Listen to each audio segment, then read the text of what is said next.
Good morning everyone. My name is Vivekshana. I study 5th class. Now I am going to tell you how to prepare payasam. Take 2 glasses of milk in a vessel. Place it on the stove and heat it. Take another vessel and put semia in it.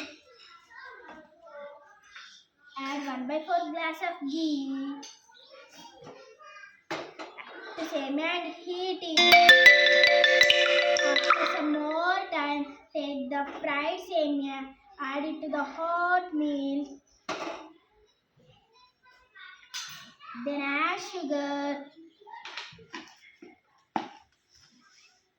cashew nuts,